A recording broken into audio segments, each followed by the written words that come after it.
when you heard that Hogan was coming in now, you at the time, even up to that point, as Flair was just starting to come back, you were the top dog more or less in the company. You've been their champion for a long time. You kept the door open with Sid. What was your reactions when Hogan was coming in? Because you got to know right away, Well, when Rick double crossed me for the title, yeah, in other words, he took Dusty's job 2 days before the pay-per-view, and I went. My first reaction was no. He said, "Well, I'm going to keep the title." I said, "No, you're not." I said, "That's not what we talked about. That's not the agreement on which and Rick, that simply ain't going to happen." And, and we had long, big discussion on that, and after probably 15 or 200 promises that he made, for the future, I said, okay, let's go ahead and just get out of this cage match the best way we can. And then really, I thought maybe he had stubbed his own toe there, where with Hulk coming in, Hulk wasn't going to lose, no matter what he had told Rick. They would trade off a few.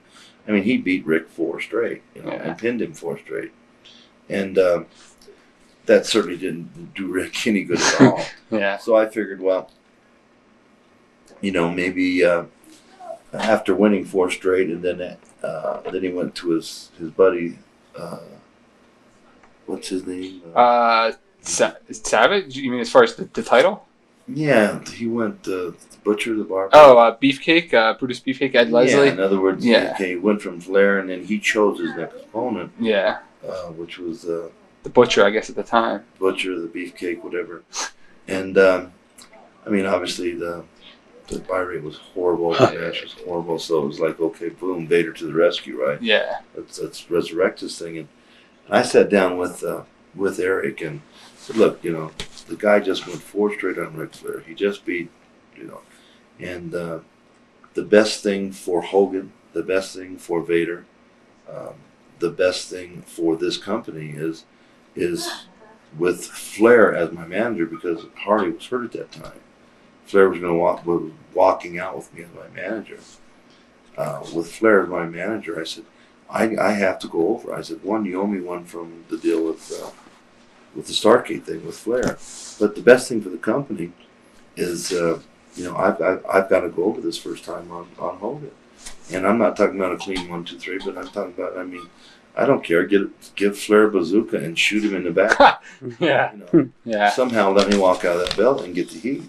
Because, no matter how hard I walked out in the match against Hogan, and no matter how hard I tried to get the people to hate me, they were cheering me and booing Hogan at this time. It was getting to the point where it was very obvious Hogan either needed to quit or become a heel.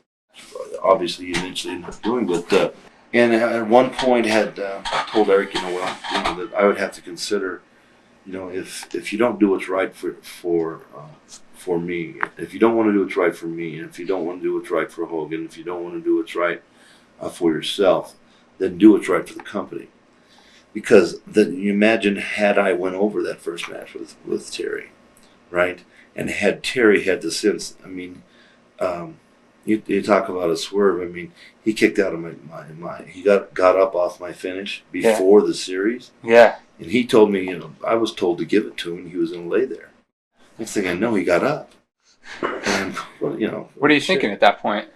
Well, I'm thinking, Jesus. Yeah. This is how these guys get over. They backstab you, and I thought, what a And I was making good for the era. I wasn't making the kind of money Hogan's making. And certainly wasn't making the kind of money Bret Hart's making. But for that time, I was making right at that 7-figure mark, and that was a lot of money for the time, and a lot of money today. But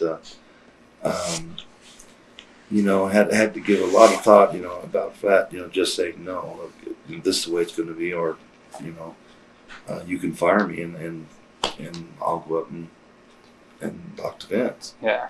And looking back on that one, that's without question, that's what should have happened, because the next 3 matches with me and Hulk would have, the kind of business we could have done, would have far surpassed what we did.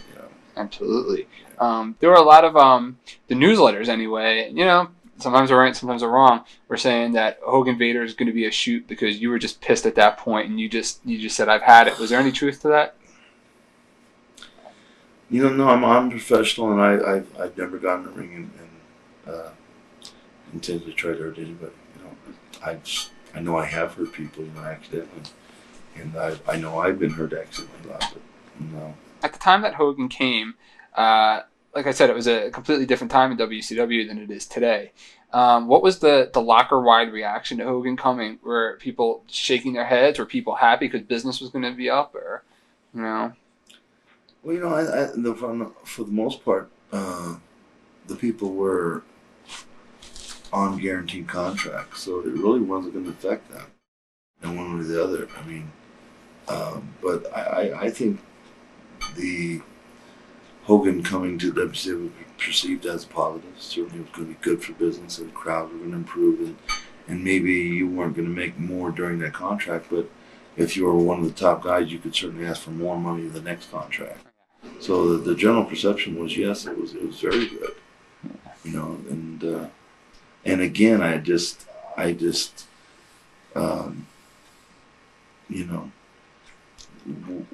was extremely adamant about that first match. Had we been able to, I don't want to use the word talk Terry into it because he wasn't going to be talked into nothing he didn't want to do, but had somebody had the ability to force the situation, that would have been what Hulk and I could have done in terms of business after I beat him, would have been phenomenal. We could have sold out, absolutely, football stadiums. We were just talking about the Hogan series. I don't know which match in the series it was. It might have been match number 2 from Baltimore, the Baltimore pay-per-view, the one where Bruno Sammartino presented Hogan with the award, whatever. It was a really short match, and at that point, were you unmotivated at that point when you get in there, and that's all you got was 3 minutes, I think it was, with Hogan? My memory at this point failed me. I don't really recall that. But okay. I will tell you this: if it was a 3-minute match, it's because Terry wanted it that way. Terry had complete control, and never in my career had I gone out to do a pay-per-view and did 3 minutes.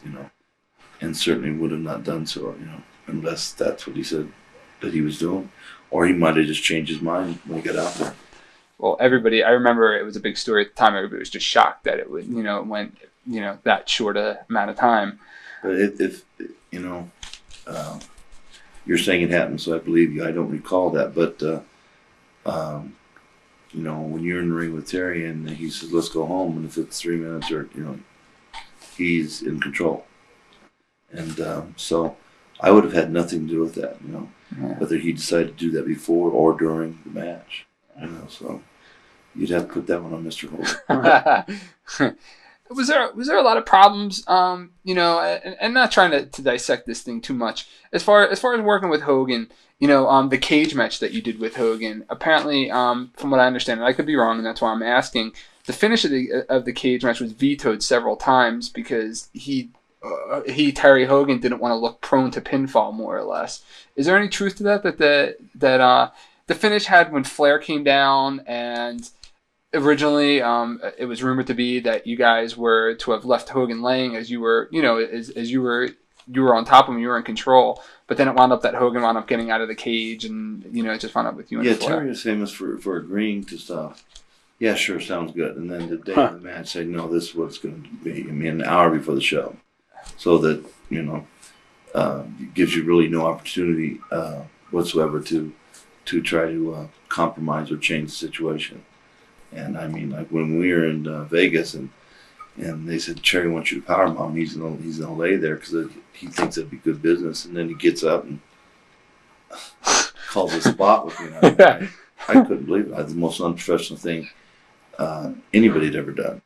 And certainly if I was going to get upset and would have wanted to double cross him, I would have done so in Baltimore, and didn't do so. I continued to be a professional. Yeah. trying to feed my family.